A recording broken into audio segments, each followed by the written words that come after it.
강혜신의 오늘의 미국.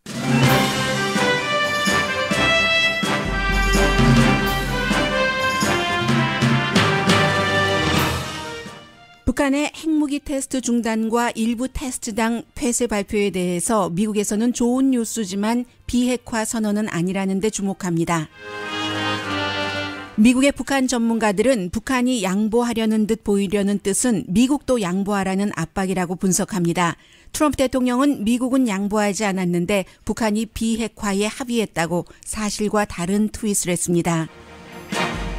북미 정상회담에 깊이 관여하고 있는 마이크 폼페오 CIA 국장은 미국 현대 역사상 처음으로 상원 외교위원회의 추천 없이 국무장관이 되게 됐습니다. 프랑스 대통령이 트럼프 대통령의 첫 번째 국빈 만찬 손님이 됩니다. 정상회담 이슈는 이란 핵협상과 시리아 철군, 무역 등인데 트럼프 대통령은 민주당 정치인은 한 명도 국빈 만찬에 초대하지 않았습니다.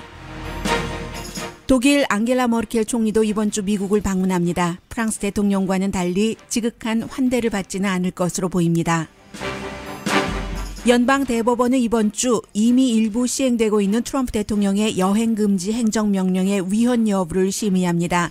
원고인 하와이주는 대통령의 행정명령이 여전히 종교차별이라고 주장합니다.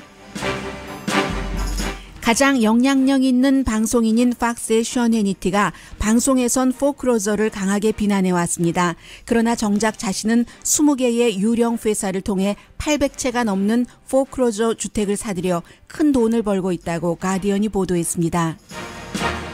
삼성과 대한항공이 세계 탑뉴스입니다. 아니, 미국 탑뉴스입니다. 국제뉴스에 있어서 삼성은 베트남에서 이미 가장 큰 회사라는 데 초점이 맞춰졌고 대한항공은 조현민 사건을 통해 한국 재벌이 봉건 영주처럼 회사를 경영한다는 데 초점을 맞춰 보도됩니다. 여러분 안녕하십니까? 오늘의 미국 강혜신입니다. 헤드라인에서 순간적으로 고쳤는데 다시 고쳐야지 되겠는데요. 삼성과 대한항공은 세계적인 탑뉴스 맞습니다. 국제 이슈에 있어서는 미국에서뿐만이 아니라 그 내용은 이제 후반부에 전해드리겠고요. 일단 주말이었었기 때문에 오늘의 미국이 아침 9시부터 10시까지 방송되기 때문에 금요일 오후 로스앤젤레스 시간으로 3시쯤에 있었던 북한의 발표, 그 이후 내용이 이제 팔로우업이 좀 안 되신 분들이 계실 것 같아요. 인생에 아주 행복한 며칠 주말을 맞으시느라고요. 간단히 정리를 하겠습니다. 북한이 발표를 했습니다. 핵실험을 더 이상 하지 않고 풍계리 실험장 문을 닫는다. 핵실험은 우리가 핵을 완성했기 때문에 중거리이건 탄도미사일이건 할 필요가 없고 앞으로는 경제에 포커스를 두겠다. 이렇게 얘기를 했습니다.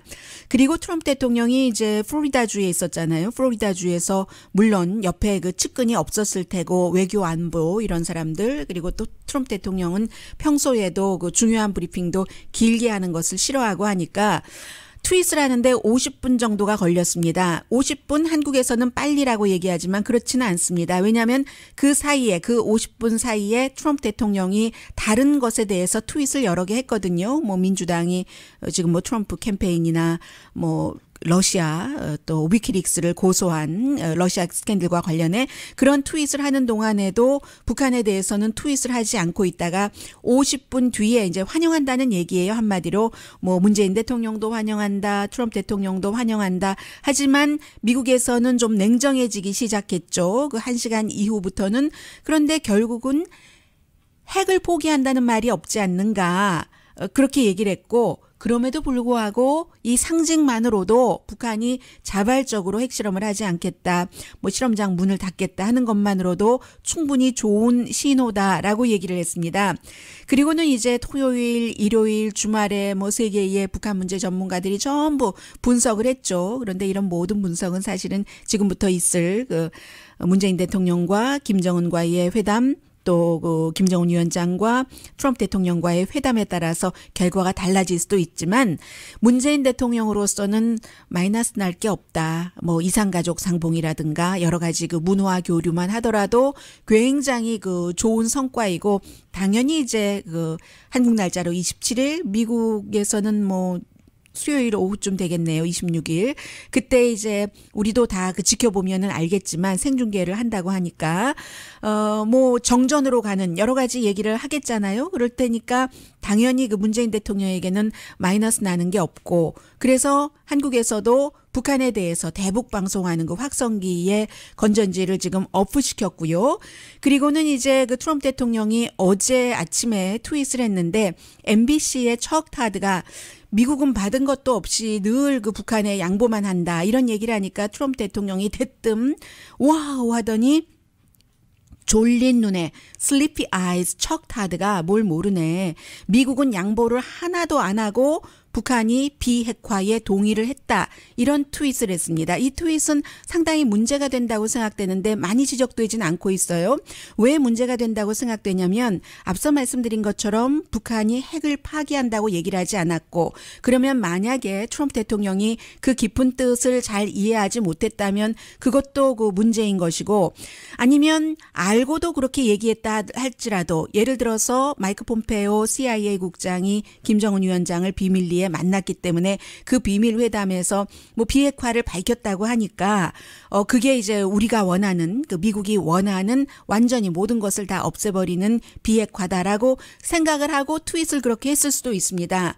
그러나 이것도 그 잘못된 거죠. 외교 문제를 트윗으로 아직 확정되지 않았고 회담도 진행되지 않았고 회담 이후에 조약이 발표되지도 않았는데 북한이 비핵화에 동의를 했다라고 트윗을 쓰는 자체도 대통령으로서는 굉장히 문제가 된다고 생각이 됩니다. 근데 저는 이 문제가 왜 그렇게 크게 안 되는지가 오히려 그 이해되지 않고요. 그리고 나서 저는 어제 읽었는데 오늘 보니까 신문에는 신문으로는 오늘 나왔는데 뉴욕타임스가 중국이 또다시 괴로워하고 있다는 겁니다. 아주 북한과 관계가 나빴다가 김정은이 가겠다고 했고 시진핑 주석이 오라고 했고 와서 만나서 그럼 그렇지 우리는 혈맹 아니야 하면서 모든 것들이 다 풀어질 것 같았는데 이게 다시 북한이 과거에 그 한국전 때에 중국의 적인 한국과도 대화를 하고 미국과도 대화를 한다고 하니까 중국으로서는 그 미국의 그 군사력이 북한이 있기 때문에 중국의 앞마당에 뒷마당에 들어오지 않는데 그런 것도 안 된다고 하고 최악의 시나리오로 만약에 한국의 민주주의를 바탕으로 남북이 통일이 되고 뭐 하루 이틀 사이에 될 건 아니겠지만 통일이 되고 요즘의 속도로 보면은 무슨 일이든지 빨리 될 수도 있을 것 같고요.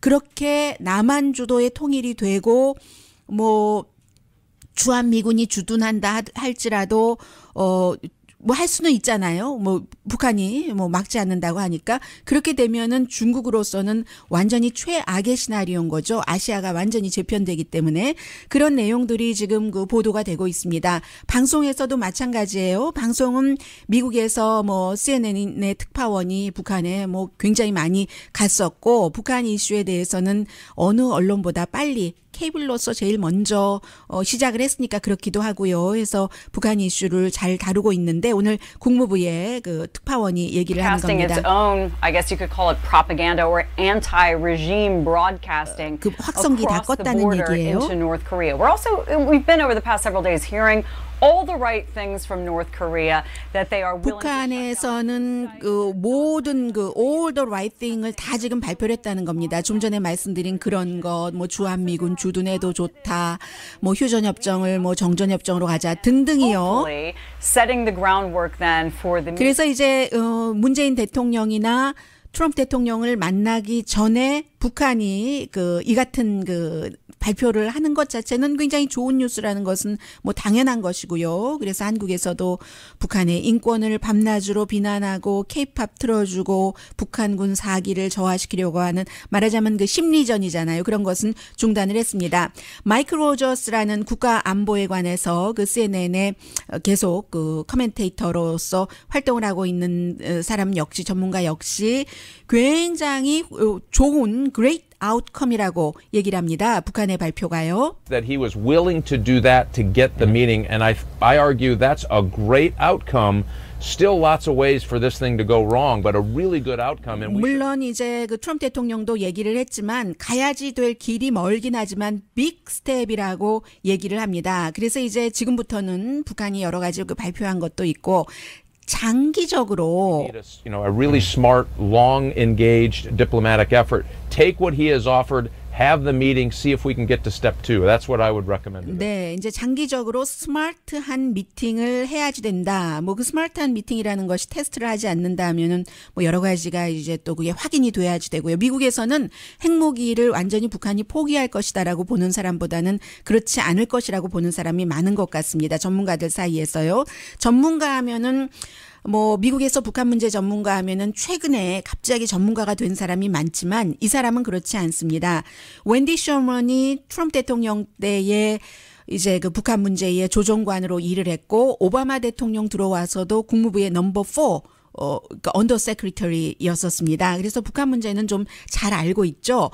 오늘 아침에 이제 그 NPR 방송에 그 스티브 인스킵 앵커와 인터뷰를 하는데 역시 북한의 그 같은 발표는 뭐 fine이라고 얘기를 해요. 그렇지만 old하다고 말하죠. Fine news, but it's pretty much old news.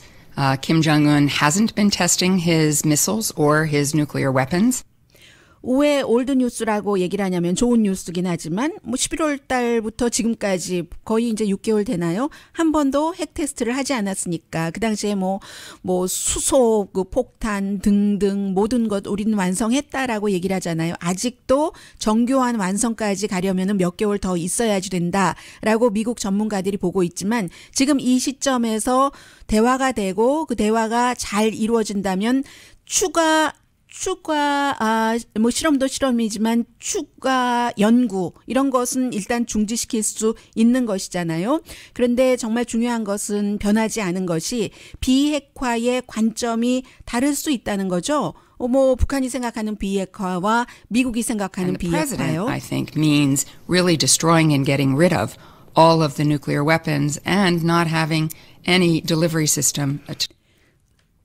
트럼프 대통령이 원하는 비핵화라는 것은 모든 핵무기를 다 파괴하고 그리고 또 그 핵무기를 그 쏠 수 있는 장비까지 없애는 것. 이게 또 그 국제적인 인스펙션에 의해서 확인되는 것. 그것이라는 거죠. 그런데 이 웬디 셔먼이 북한과 본인이 조정관으로도 일해보고 그 이후에도 그 기반으로 인해서 뭐 여러 가지 그 북한에 관한 그 지식이나 그 어떤 느낌 같은 것이 쌓아지지 않았을 겠어요. 아무리 그 북한이 주한미군도 주둔해도 좋다. 뭐 이렇게 얘기를 하더라도 북한으로서는 핵무기 없이 생존이 불가능하다는 것을 깨닫고 있을 것이라는 겁니다. Their regime will survive, and if they don't have nuclear weapons, they're pretty scared that they won't survive. Ambassador Sherman, while I have you. 네, 결국 이제 여기까지 왔는데 북한이 그 상징적으로는 뭐 트럼프 대통령 기분 좋게 하려고 하고 뭔가를 그 회담에 오는 그런 사람들에게 아주 그 국민들에게도 줄 것을 좀 이렇게 그 분위기 조성을 하는 이것은 굉장히 좋지만 지금 미국에서 하나 달라지고 있는 것이 이 점이고 가장 중요한 것 같습니다. 지금까지는 미국이 이렇게 주장을 해왔고 핵을 완전히 파기해야지 된다고 얘기를 하지만 많은 그 전문가들 사이에서 웬디 셔먼처럼 전 그 조정관처럼 불가능하다. 북한의 핵을 완전히 그 파기시키도록 지금까지 개발했었던 것까지 완전히 다 없애라고 하는 것은 불가능하다 하는 그 북한의 입장에서도 생각을 해본다는 거죠. 그래서 아마 이 정도 북한이 얘기를 했으면 미국이 어디까지 줄 것인가 거기를 이제 그 미국이 생각을 해보고 줘야지만 이 회담이 성사가 된다는 얘기죠.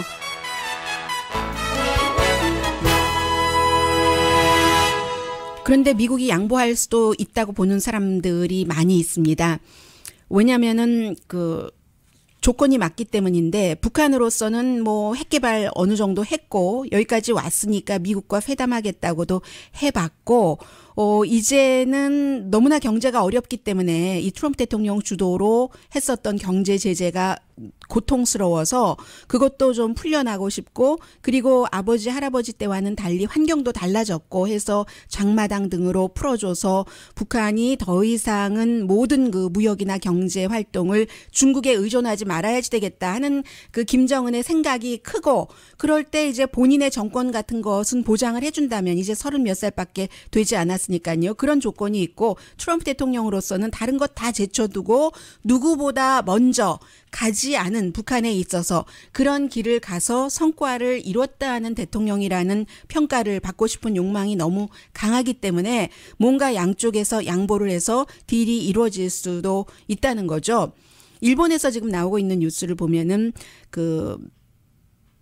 김정은 위원장이 마이크 폼페오 CIA 국장을 만나서 나하고 이렇게 배짱이 맞는 사람은 처음 봤다고 얘기를 하는데, 그게 진심이던 마이크 폼페오에게 어떤 확신을 주고 기분을 좋게 해주는 것이던 그 정도의 그런 것이 일단 김정은에게 있고, 또 실제일 수도 있고요. 김정은 위원장이 또 트럼프 대통령을 만났을 때도 누구와도 트럼프 대통령도 누구와도 느낄 수 없었던, 지금까지 이제 세계 지도자들을 한 15개월 동안 많이 만나봤잖아요. 그런 더군다나 트럼프 대통령은 국제관계의 외교에 있어서도 케미스트리가 중요하다고 생각을 하는데, 뭔가가 맞을 수도 있어요. 너무나 아주 특별한 캐릭터를 가진, 퍼스널리티를 가진 대통령과 그 북한의 지도자이기 때문에 가능할 수도 있다는 거죠. 어떤 형태로 나올지는 아무도 모르겠습니다만은 또 다른 사람이 있어요. 트럼프 대통령을 막 설득시키려고 지금 이미 미국에 와 있거든요.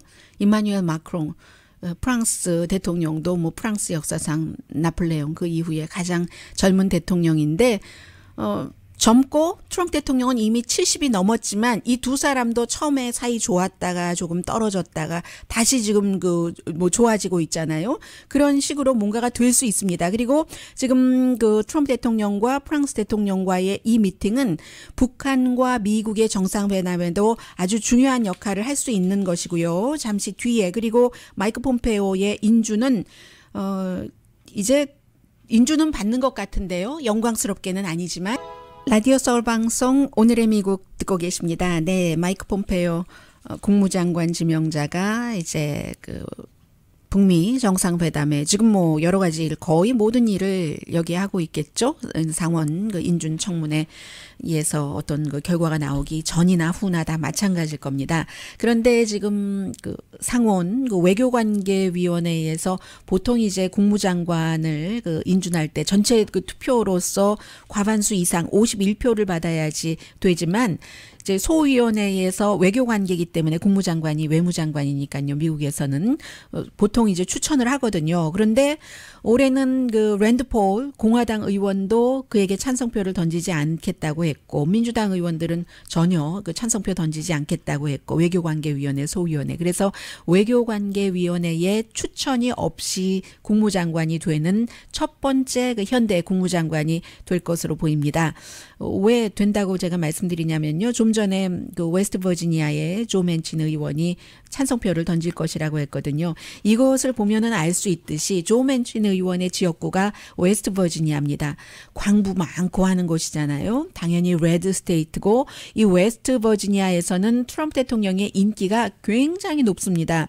지금도 굉장히 인기가 높거든요. 그래서 이 의원은 민주당이기는 하지만, 그러나 약간 중도적인, 요즘 민주당이 너무 극좌다 해서 비난을 많이 받고 있는데, 알게 모르게 이 조 맨친 의원은 그런 면에서는 좀 중도적인 입장의 민주당입니다. 그리고는 역시 레드 스테이트인 노스다코타의 또 다른 의원이 지지하겠다고 했기 때문에, 상원이 지금 공화당이 51명이고 민주당이 49명이잖아요. 공화당에서 지금 랜드 폴 의원 안 한다고 하고, 존 맥케인 의원이 아파서 지금도 본인의 지역구에서 애리조나에서 치료받고 있으니까 없다 하더라도 2명의 민주당 의원이 일단 됐고, 그리고 이제 또 한 사람 알라바마주에서 덕 존스라고, 로이 모어 뭐 검사였었을 때 14살 소녀 등등을 성추행했다는 그 공화당 후보에게 이기고 나서 덕 존스가 당선자가 이제 그 트럼프 대통령과 인사도 하고 있잖아요. 이 사람도 찬성표를 던질지 모르고요. 그래서 아마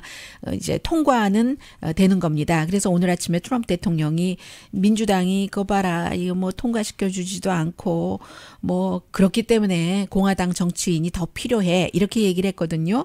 그런데 이제 또 민주당의 얘기를 들어보면 똑같은 사람이 마이크 폼페오가 지난해에 CIA 국장이 될 때 상원 인준청문회에서 똑같이 51대 49 공화당 대 민주당 의원이 그랬는데 그때는 찬성 66대 반대 32니까 민주당이 14명인가가 찬성을 했거든요. 왜 이게 안 되냐?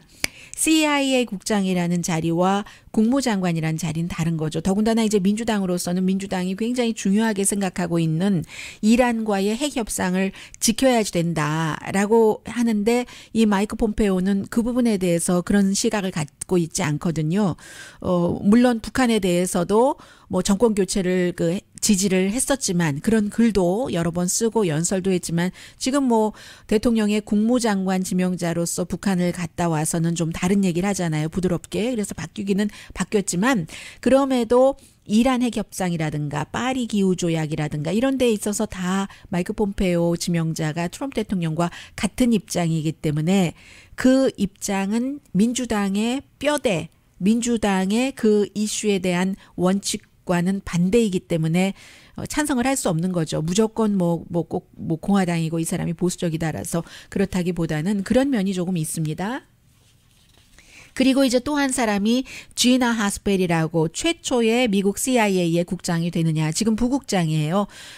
트럼프 대통령이 지난해에 이제 부국장으로 지명을 하고 임명을 했죠. 이 사람인도 이제 다음 달에 그 인사청문회가 있는데 오늘 아침에요. 100명 이상의 전 군 관계자들이 이 가운데는 이제 뭐 장군이 많고요. 편지를 보냈어요. 상원 의원들에게. 지나 헤스펠을 CIA 국장으로 쉽게 인준하지 말아라. 한 가지 이슈다. 9월 11일 사태 이후였다고는 하지만 외국에 그런 아주 그 어둠침침한 그 고문 스테이션을 두고 고문을 하고 그리고 그 고문한 그 비디오 그 증거를 파괴하라고 지시를 했었던 인물이 지나 아니냐. 이런 사람이 어떻게 CIA 국장이 될 수 있는가. 이런 그 편지를 100명 넘게 다 그 이름 써서 공식적으로 뭐 지장 같은 거 찍어서 지금 보냈거든요.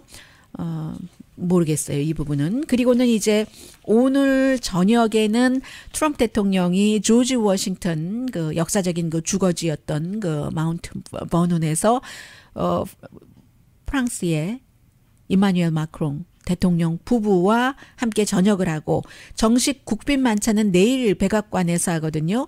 트럼프 대통령이 15개월 됐지만 국빈 만찬은 내일이 처음입니다. 지금까지 뭐 아베 신조도 많이 왔고 시진핑도 뭐 많이 만났고 여러 번 만났고 문재인 대통령도 만났고 했지만 미국에서 국빈 만찬은 아니었어요. 없었습니다. 이번이 이제 처음인 것이고요. 지금 이마누엘 마크롱 대통령은 이란 핵 딜도 해야지 되고 무엇이라고 얘기를 하든지 그 미국 대통령이요. 이란 그 핵딜이 미국뿐 아니라 여러 그 유럽 국가들이 함께 사인을 했기 때문에 프랑스, 영국, 독일 그리고 이란이 그 사인을 한 이후에 뭐 불법 행위를 한다던가 핵 문제에 관해서 그런 것이 없었기 때문에 그리고 계속 그 거짓 뉴스들이 주장을 하지만 그냥 뭐 미국 정부가 이란에 돈을 그냥 가져다 준 것처럼 이 핵딜을 하려고 하지만 그건 아닙니다. 미국이 과거 수십 년 동안 이란 자산을 동결했었던 그것을 이제 그 풀어준 것이죠.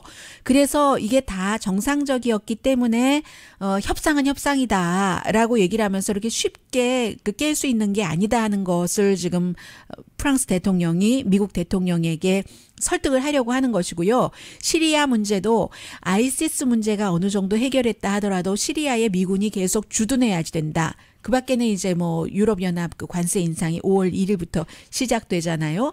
이런 문제들을 얘기를 할 텐데 트럼프 대통령이 워낙에 어떤 그 전통적이지 않고 개인 관계가 국제 이슈에 있어서 중요하다고 생각하는 사람이기 때문에 지난해에 여름이었었죠. 그 프랑스에 가서 프랑스의 뭐 군사 퍼레이드를 보고 지금 그것도 추진 중인 것으로 알고 있는데요. 미국에서도 군사 퍼레이드를 하겠다고 하고 하는데 어느 정도나 이 그 마크롱 대통령이 미국 대통령을 움직일 수 있을지 어떤 때는 뭐 성공하기도 했고 어떤 때는 실패하기도 했는데 가장 중요한 것 가운데 하나는 이제 파리 기후 조약 이름 자체가 앞에 그 페리스가 붙잖아요. 파리 그 기후 조약에서 탈퇴를 한 이후에 아주 썰렁해졌다가 뭐 다시 지금 조금 이제 그 다가가려고 하는 그런 때인데 그 프랑스 대통령 자체도 어떤 때는 내가 대통령을 확신시키고 지난번에 시리아 문제에 대해서 확신시켰다고 하다가 대통령이 엄청 싫어하니까 내가 누구 말 듣고만 한단 말이야 하니까는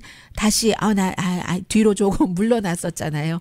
어떤 때는 실패하기도 하고 마치 이 프랑스의 대통령이 젊지만 원래 투자 뱅커를 했었던 사람이에요. 대학 졸업하고 나서 첫 번째 직장이 이제 투자 뱅커를 했기 때문에 클라이언트를 대우하는 것처럼 좀 아첨도 하고 뭐 얼르기도 하고 그러다가 경고도 주고요. 아니면은 이거 돈 다 잃어버립니다. 이렇게 하면 돈을 딸 수 있습니다. 뭐 이런 식으로 지금 다루고 있다는 거예요. 젊은 그 마크롱 대통령이 그 트럼프 대통령 입장에서도 또 노련한 비즈니스맨이기 때문에 또 그 다루는 그런 것이 있겠죠. 지금 그렇게 돼 있습니다.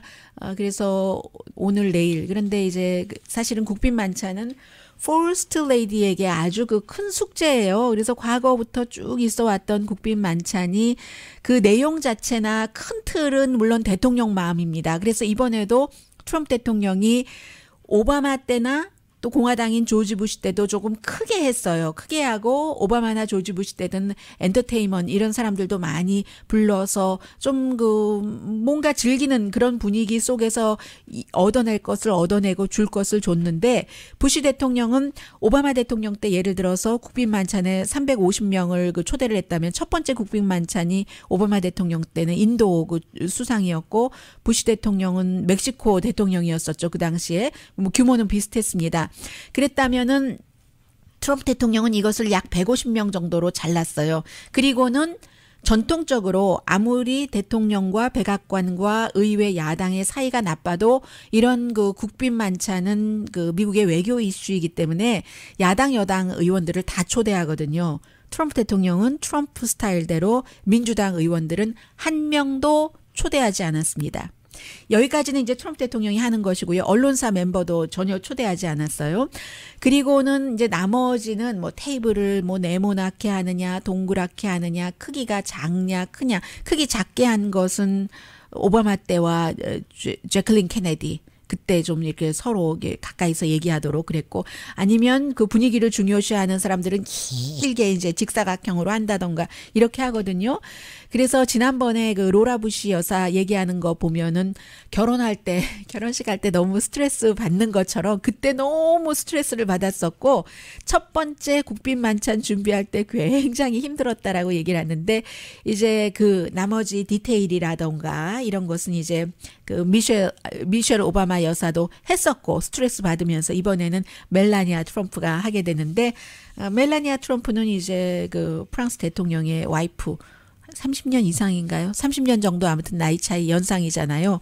지난번에 이미 서로 만났었기 때문에 그래도 그나마 첫 번째 국빈으로는 조금 부담 덜할 수도 있겠고요. 그리고는 그 금요일에 다시 금요일에는 앙겔라 머르켈 독일 총리를 그 맞이하는데 앙겔라 머르켈 독일 총리는 세계주의자, 글로벌리스트이기 때문에 트럼프 대통령과 사이가 처음부터 지금까지 별로 좋지 않아요. 나토 문제에 대해서도 그렇고 게다 대고 케미스트리도 맞지 않고 어떤 땐 트럼프 대통령이 악수하려고 하면은 그냥 뭐 쳐다본 척도 안 한다던가 웃지도 않는다던가 그리고는 그 연설에서 트럼프 대통령 멀쓱하게 하는 내용들을 얘기를 한다던가 그랬었잖아요. 지난해에 그래서 워싱턴을 방문했었을 때도 트럼프 대통령이 독일 차는 미국에 이렇게 많이 다니는데 미국 차는 독일에 없고 뭐 막 이런 얘기를 하고 그랬을 때 앙겔라 머르켈이 독일은요 제조업으로는 넘버원이잖아요. 그만큼 가격 대비 독일 자동차가 좋다 뭐 이런 얘기잖아요. 그렇게 했는데 이번 금요일에는 어떨지 모르겠습니다. 그래서 미국적인 입장에서 볼 때는 이번 주가 유럽의 정상들을 맞이하는 주입니다. 잠시 뒤에 삼성, 대한항공, 미국과 세계에서 어떻게 보고 있는지 전합니다.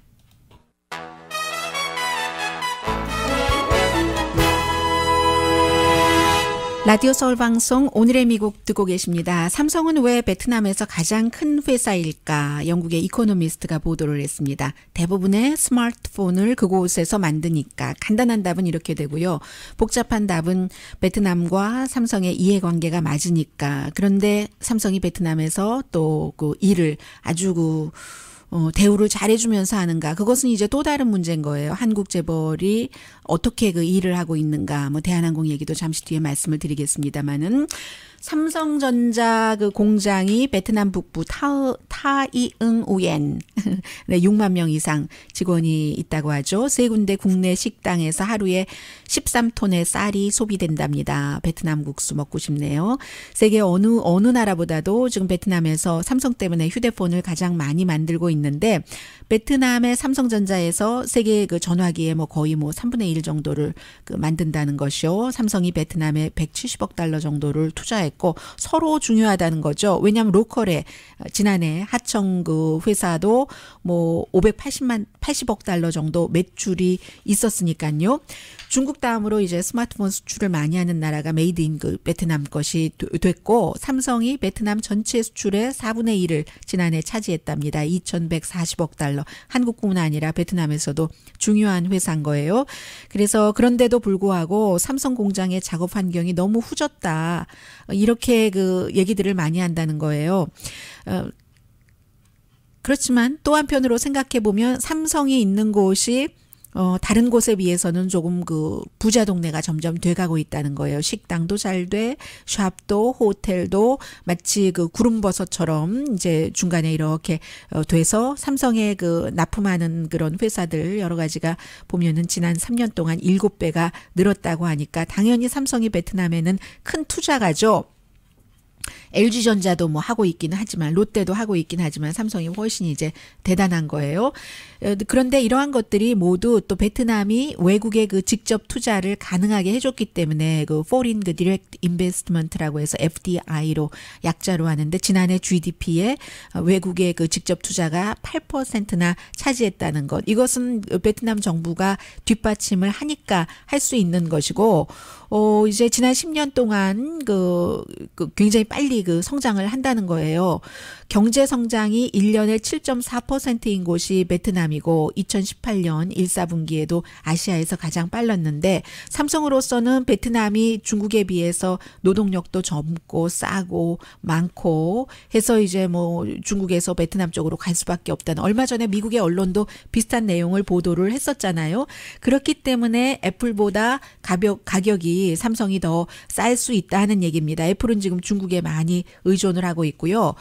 베트남의 입장에서 볼 땐 지역의 다른 나라들은 원료나 부품을 중국에 수출해서 중국이 뭐 여러 가지를 이렇게 하고 뭐 조립을 하고 있는데 베트남은 물건을 끝낼 수 있는 나라인 것이에요. 이렇게 삼성 등을 통해서 해서 이제 그 중국이 그 지난해에 사드 문제로 한국 회사를 아주 힘들게 했을 때 베트남은 반대로 이렇게 환영을 해서 그래서 이제 그 문재인 대통령도 지난달에 그 방문을 했고 이제 베트남으로서도 이런 생각을 한다는 거죠.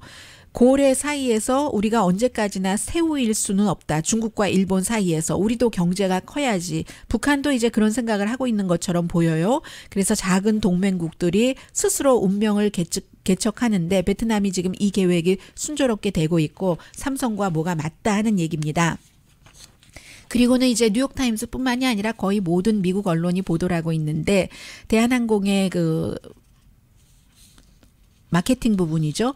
조현민 씨 같은 경우는 이 얘기가 나오면서 뭐 제가 내용 말씀 안 드려도 여러분들 다 알고 계시죠. 뭐 광고 회사의 CEO에게 물을 붓고 던지고 뭐 소리 지르고 그 소리 지르는 정말 미국식으로는 스크리밍 하는 것이 오마이뉴스 등을 통해서 다 보도가 되고 그 엄마의 스크리밍인지 뭐 확인할 수는 없겠습니다만은 그런 것도 보도가 되면서 미국에서 다시 한번 내용을 쭉 얘기를 하고 언니인 조연아 씨가 최근에 다시 이제 경영 일선에 들어갔다가 어제 어제 그 대한항공의 회장이 얘기를 했죠. 이 매니지먼트 레벨에서는 두 사람 뺀다. 물론 여전히 아직도 아들 조원태는 대한항공의 사장이긴 하지만 이런 내용을 쭉 보도를 하면서 미국 언론이 강조하는 것은 한국의 그 재벌들이 많은 그 경제 기여를 한다고 하고 그 규모도 굉장히 커지고 있지만 아직도 운영은 봉건 영주들처럼 한다. 아니면 이제 그 직원들을 부리거나 어떤 그 하청업체라든가 거래처 등에요. 그리고 부패 스캔들도 많다 하면서 이제 또다시 그 과거에 어떤 기업이 어땠고 이런 내용들을 계속 하거든요. 그런데 왜 이것을 고치지 못하느냐. 재벌이 경제에 아직까지도 결정적인 역할을 하고 있기 때문에 아주 그 정말 부끄러운 내용들을 그 미국 언론이 보도할 게 얼마나 많아요. 많은데 너무 이상한 겁니다. 어떻게 그렇게 큰 기업에서 이런 일이 일어날 수가 있는 거지? 해서 물론 지금 대한항공에서 전문 경영인을 도입한다고 했고 대한항공 내부 직원들도 내부 고발자들이 이런 오디오 클립 같은 것은 주는 거잖아요. 스마트폰 등을 통해서 녹음을 한 것이겠죠. 보니까 멀리서 녹음한 것 보니까 그 안쪽에서 미팅하고 있는데 바깥에서 녹음하고 있었을 수도 있고요. 아무튼 이런 일들이 아주 창피하게 미국 언론에도 보도가 되고 있습니다.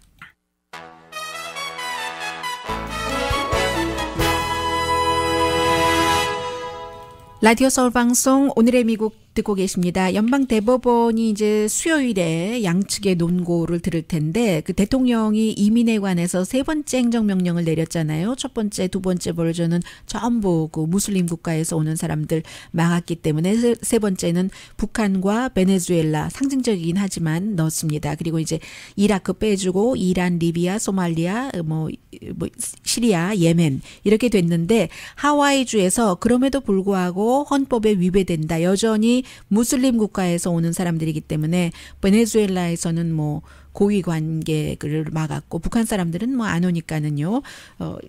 뭐 이런 형태로는 그래서 고소를 했기 때문에 이제 그 여기에 대한 심의를 하는 겁니다. 이민 정책과도 결국은 연관이 되는 거고요. 자, 간단히 전해드리자면 한마디로 방송하는 사람들도 말과 행동이 일치되기는 굉장히 힘들어요. 션 해니티라는 그 팍스뉴스의 대통령의 친구면서 대통령을 굉장히 지지하는 사람이 방송으로는 포크로저 비율이 높다고 오바마 대통령 때 엄청 비난을 하고 뭐 주택 그 보급률도 최저라고는 안 했지만 굉장히 최저라고 했었어요. 근데 사실과는 다른 것이고요. 그렇게 얘기를 하면서 본인은 막상 20개의 말하자면 유령 회사인 거예요. 뭐 명의뿐인 회사를 만들어서 자신들 그 아이들의 이니셜을 따서 만들어서 7개 주에서 캘리포니아 주는 없습니다. 알라바마, 플로리다 뭐 비싼 맨션도 있지만 대부분 저소득 주택이에요. 그런 것을 사서 얼마라고 9천만 달러인가를 투자를 해서 8,700채를 사서 돈을 아무튼 엄청 많이 지금 벌고 있다는 그런 그 얘기입니다. 그리고 앞으로도 더 벌게 됐어요. 새로운 주택부 장관이 이런 것을 또 콘도미니엄으로 전환시켜 줄 수 있도록 했기 때문에 물론 특혜를 줬다고 말할 수는 없습니다만 3,600만 달러나 연봉을 받는 사람인데 그러니까 한마디로 돈을 조금 그렇게 신사적으로 벌지는 않는 거예요. 션 해니티가. 아주 그 자세히 마음껏 충분히 전하지는 못했지만 그냥 만족하겠어요. 이 정도로. 그것을 배워야지 될 것 같아요. 태도상으로. 강혜신이었습니다.